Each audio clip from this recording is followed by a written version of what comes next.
drumming up more support for Ukraine against Russia.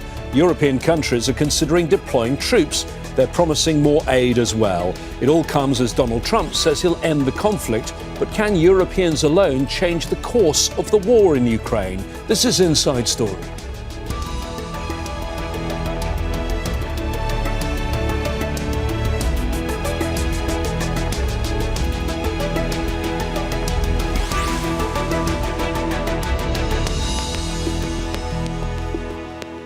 Hello, I'm James Bays. European defence ministers from the so-called Coalition of the Willing have been meeting in Brussels to discuss ways to boost military support for Ukraine.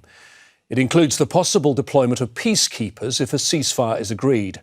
The talks are part of a renewed push by Europe to arm Ukraine against Russia's invasion after the US made military support a condition of Kyiv's participation in peace talks. Meanwhile, the EU's latest effort to rally funding for Ukraine has only exposed disunity in the bloc. An ambitious plan by Foreign Policy Chief Kaja Kallas to secure $44 billion for weapons failed to convince leaders at a summit in March. Now she's pushing to secure just $5 billion of that for ammunition in the short term. So does Europe have the means and the will to keep Ukraine in the fight? As Washington looks for a way out, we'll put that and more to our guests in just a moment. But first, this report by Ferdia Carr. In the central Ukrainian city of Dnipro, people surveyed the destruction after one of the latest Russian attacks. It's part of a renewed wave of strikes that has killed dozens of Ukrainians in the past month. The attacks seem to have frustrated US President Donald Trump, who's pushing to secure a ceasefire to end the war and a lucrative minerals deal with Kyiv. I'm not happy about what's going on with the bombing, because they're bombing like crazy right now. They're bombing. I don't know what's happening there. That's not a good situation. So we're meeting with Russia, we're meeting with Ukraine, and we're getting sort of close, but I'm not happy with all the bombing. Earlier in March, Ukraine agreed to a US proposal for a 30-day ceasefire in exchange for resumed military aid. But Russia has stalled negotiations, outlining conditions for the deal to go ahead. In the meantime, the fighting has intensified. Ukraine says Russia is mounting a new spring offensive and is trying to mobilize another 160,000 troops. And Ukraine has launched another incursion inside Russia's Belgorod region. The European Union has not followed Washington's lead in setting conditions on aid for Ukraine. The bloc's foreign policy chief, Kaja Kallas, announced new funding for Kyiv on Wednesday. Ukraine will soon receive the rest from the first tranche of windfall profits. It is €1.4 billion from Russian immobilized assets. Her ambitious $44 billion Ukraine aid plan fell far short of finding consensus at a meeting in March. Now she's proposing a $5.5 billion fund to buy ammunition. Ukraine urgently needs a large caliber ammunition. 2 million rounds will be our contribution in this regard. We know that it is available on the market. We just have to get our act together. The UK and France have led the push for a post-war peacekeeping force to monitor the implementation of any ceasefire in Ukraine. Defence ministers from 30 countries met to discuss the plan in Brussels on Thursday. The US was not among them. Europe is standing firm on its position that Russia will only respond to pressure, not diplomacy. But it will need to rally more support if it wants to bolster Ukraine's position at the negotiating table without the backing of the United States. Ferdia Carr, Al Jazeera for Inside Story.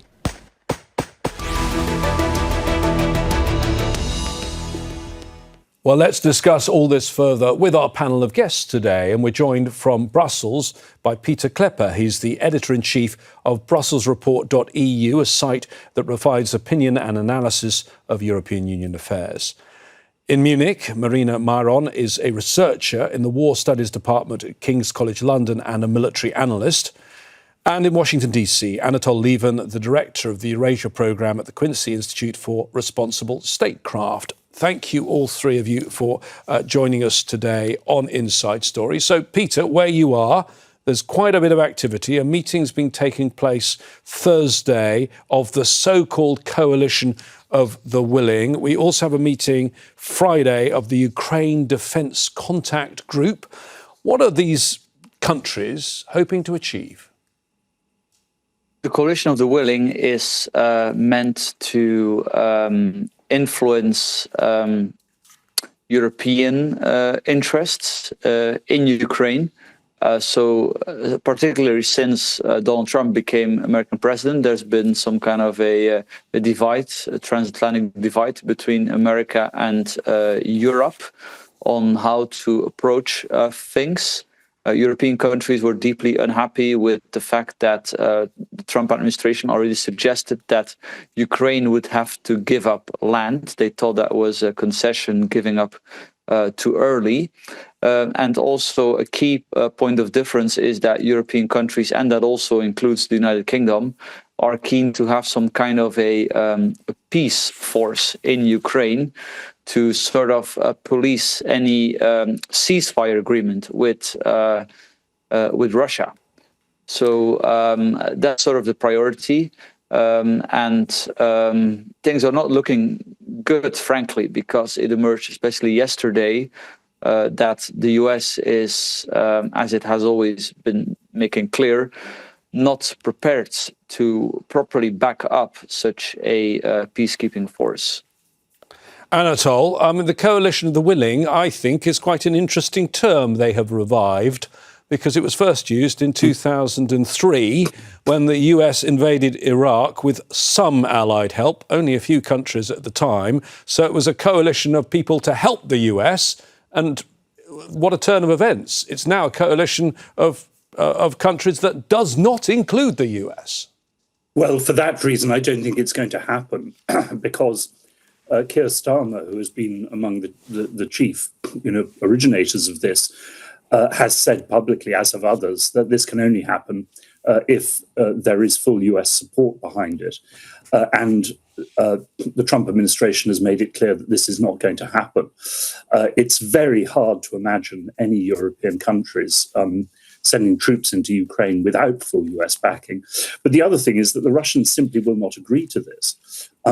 If this is part of a peace proposal for Ukraine, the Russians will reject it and continue the war because they see this simply as NATO membership by another name. And to prevent NATO membership for Ukraine was the key reason why Putin launched this war in the first place. So it's not easy for me to see what the European governments concerned are actually aiming at, unless, in some cases, the point is to delay or block a peace settlement by keeping this on the table. That is a somewhat paranoid view, but on the other hand, we have had Baltic governments saying explicitly that the war in Ukraine must continue to prevent Russia in future threatening them. So maybe there is some truth to this suspicion. Marina, maybe you can help us with who is in this coalition. As I say, there's two different groups that are meeting, one with 50 countries, one with 30. The first meeting, the coalition of the willing, clearly it seems some of them are more willing than others. And of course, the UK and France are trying to push this to an actual, what they call a reassurance force that would go into Ukraine, as we've said, if there was a ceasefire. Which countries have actually said they'll take part in such a force? Good day. Well, I cannot name you a list from the top of my head. I'm sorry. It should be said that it does not only include geographic Europe. We've also heard Canada. So there are many countries that have been voicing cautiously that they would support the so-called coalition of the willing, the Baltic states. The problem is, and I would like to go back to what Anatol said, is what exactly is this force going to police if there is no ceasefire settlement? And so the point here is that the Europeans, in a geographic sense now, including the UK, of course, are going against the odds of what the Trump administration is trying to achieve. So essentially, if they were to jump on board and follow Trump's administration's approach, that would mean that they would have to admit that their approach to Ukraine was wrong from the very onset, that it didn't achieve the desired objective, namely Ukraine winning. And so they are trying to craft some sort of a solution, which is really, as we see, doesn't really work without the US and doesn't really work without the ceasefire. And besides, the problematic thing here, you have roughly half of European countries against this initiative. Half of European countries are saying, how are we going to finance this? But the broader point here is prolonging the war in Ukraine is one thing. The other thing is what happens if one of or several of those troops are targeted and injured or killed. Is this going to invoke some sort of, say, NATO's Article 5? Who is going to enforce the ceasefire? Let's say they monitor violations. So there are a lot of technical problems, I think, logistics and sustainment and things like that aside, that have not been clarified. And therefore, I agree with you as a speaker that I don't think it's a viable option. And in rhetoric, perhaps it looks good. It gives Ukraine some hope, but I don't think it can materialize in its shape as it stands right now. Because, Pieter, the countries that have said no, they're not taking part, include Poland, which has one of the strongest militaries in NATO and is the only one that's way above that 2% guideline of spending on their GDP. They spend the most in NATO, 4.7%. Italy is saying no, of the big European countries. And then that brings me to Germany, because we do now finally have a new coalition government being formed in Germany. Can you see any chance that they would send troops, Pieter? Everything is possible, but of course, for Germany, there's the extra historic burden of, the history of German soldiers having entered that part of Europe during the Second World War. So you can be certain that opponents in Germany, in German politics, will bring that up. But again, I think it depends ultimately on what the United States will admit. I can imagine the US in a certain context, in a certain ceasefire context with Russia, admitting to providing some guarantees. I think it's very unlikely that Russia would ever openly agree with such an arrangement, perhaps tolerate it to some degree. Maybe some people will toy with the idea of involving some soldiers from non-European countries. There's many question marks, but I think at the end of the day, the idea that Ukraine will have some kind of a Switzerland status, I mean, that's completely unrealistic, and Putin brought this upon himself by starting the invasion. Ukraine will be in any of the two camps, and I think it's looking like President Putin is completely boycotting and dismissing in practice the Trump peace plan. So if you ask me, I think it's a matter of time before Trump will side more closely to the European position. And this also aligns with what some of his advisors, like Mike Waltz, have suggested, to basically escalate the pressure on Russia. Whether that's a good or a bad thing, I think we should keep in mind that also carries the risk of escalation. If you, for example, relax the conditions under which Ukraine can target Russian territory. But yeah, ultimately, at some point, some kind of a ceasefire arrangement will need to be found. And I think in such a context, having some kind of a mission... If you don't mind, Pieter, I just want to quickly bring Marina in, because she's there in Munich, on the German aspect to this. I mean, clearly, when you have Europe deciding things, Germany is one of the very, very big voices in the room, and Germany's voice has been somewhat absent because of its electoral process. Do we see any change on Ukraine with this new coalition in Germany? Are they going to be more hawkish? Well, it's very difficult to say because the chancellor-to-be proves to be not very reliable in terms of keeping his promises. That being said, it makes it very difficult to predict what exactly he's going to do or not do from all the things that he says, including, for instance, changing the constitution and increasing the defense spending. And the promise was that the constitution will not be changed and this debt break is not going to be adjusted. So it's very difficult, but I can say that from the overall mood, yes, you can be more hawkish in rhetoric. But what does it exactly mean in practice? Because specifically Germany, unlike, say, France, has had the issue, setting history aside, of underfunding its armed forces for the last 25 years at least.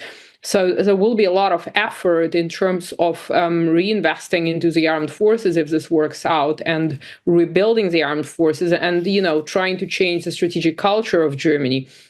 And the political situation is quite difficult in terms of the fragmentation of, you see the rise of the right, the rise of the left, and a slow erosion of the center. Saying that Ukraine is not on top of the agenda internally. However, it might be imposed from the EU level down. How far Germany will go remains to be seen. I'm very skeptical about the possibility of sending any troops to Germany. I don't think there is a public appetite for that.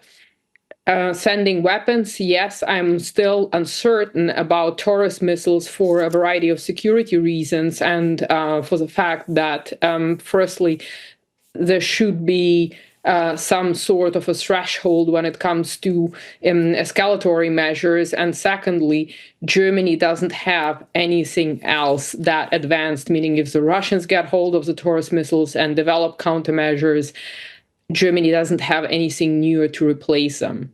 OK, Anatol, we're discussing Ukraine, and I think probably at this point in the discussion, we need to look at what's actually happening in Ukraine and what is the state of the war right now. From your analysis, I mean, who has the upper hand? Certainly at the end of last year, it looked like Russia was making, steady but slow advances. There are some, and maybe they would say this, like the UK Ministry of Defence, that says Russia's rate of advance has been in steady decline for 6 months. How do you see the state of the battlefield right now?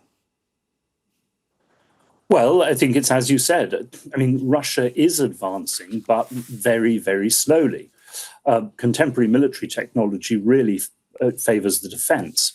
And most probably, as long as US and European aid continues, the Ukrainians can continue to fall back slowly, inflicting heavy casualties on the Russians. But of course, that isn't certain.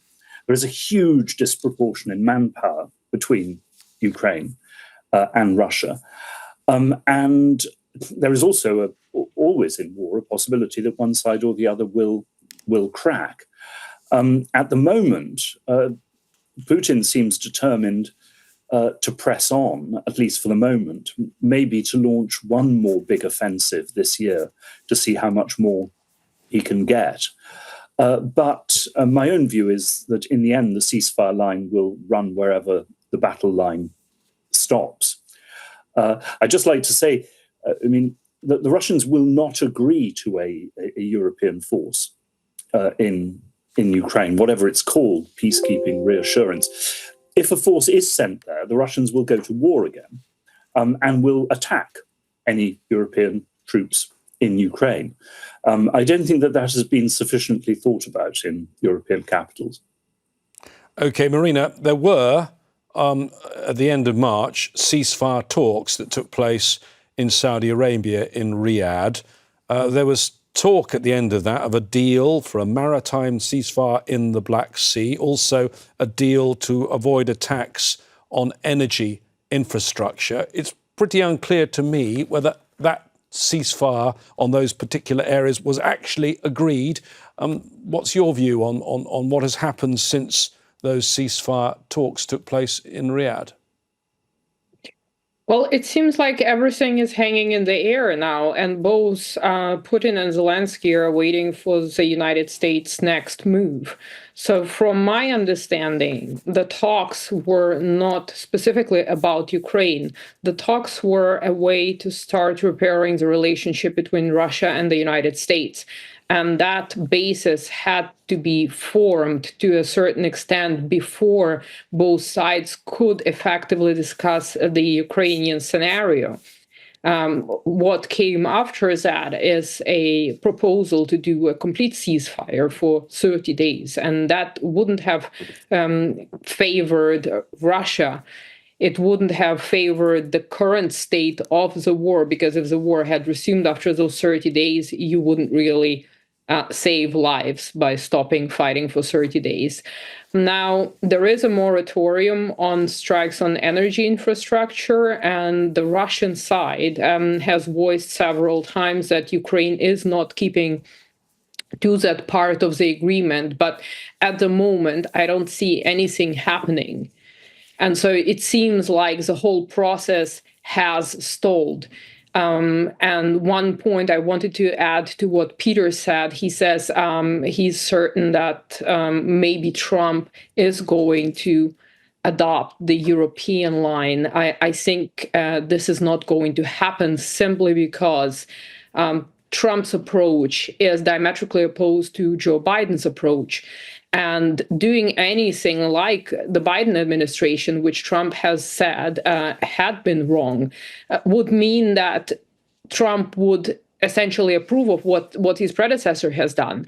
And this is a much more broader fight. So Ukraine is just one piece in this geopolitical fight.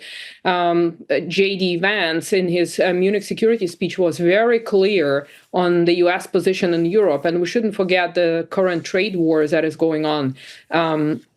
That has been unleashed a week ago, and it is now showing its effect. So I don't think that the relationship between the United States and Europe is going to be repaired that quickly, or that the United States is willing to back any European plans as long as it's not in the interest of the United States. And I think this is a vantage point that we should be looking from, because the United States will do what is in its interest in the first place, regardless of whom it benefits, whether it's Russia or whether it's European Union.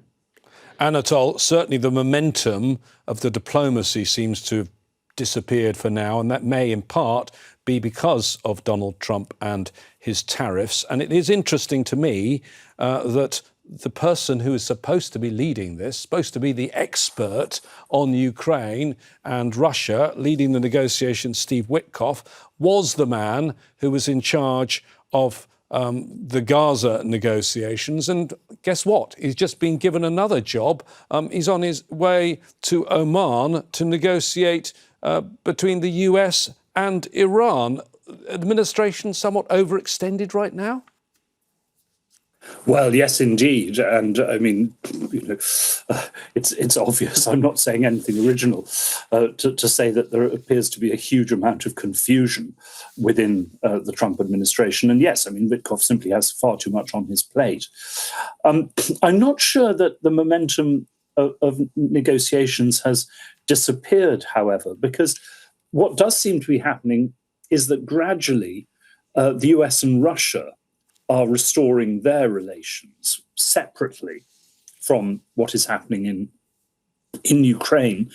And there is a possibility that through reaching agreement on wider issues, including possibly aspects of disarmament, that Trump could offer to Putin a compromise on these wider issues and the wider US-Russian relationship.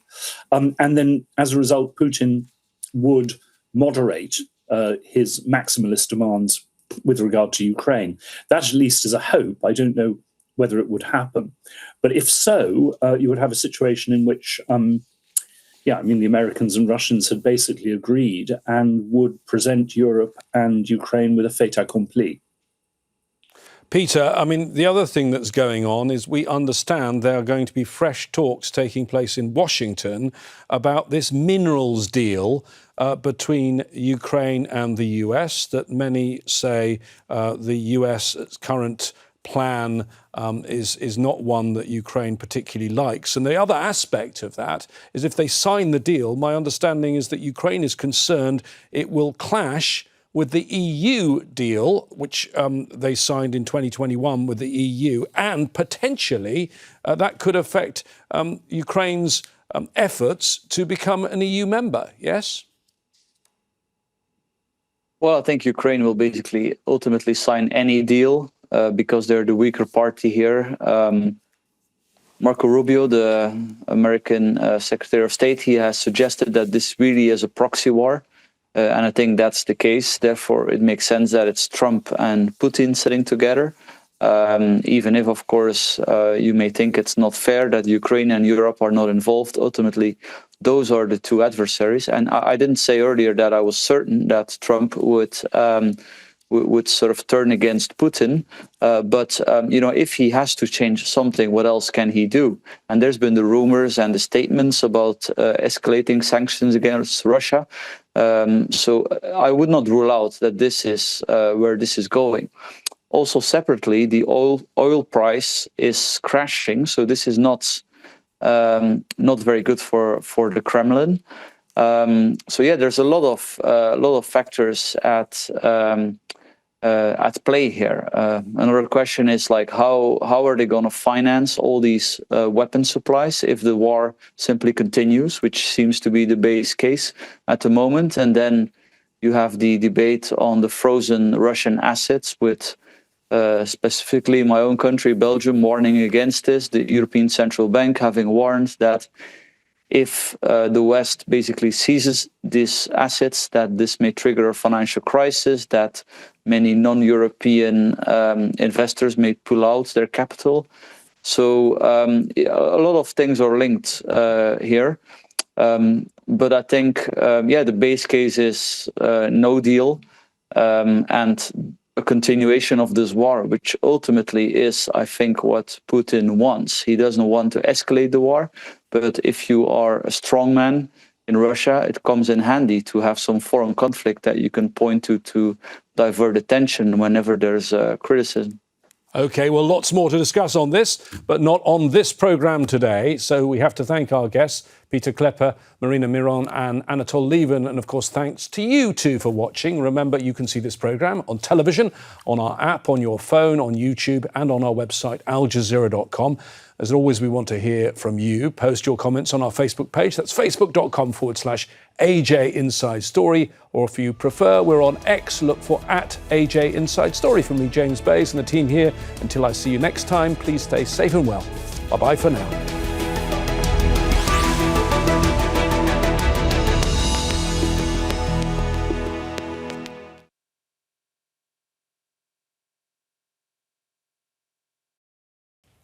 Make sure to subscribe to our channel to get the latest news from Al Jazeera.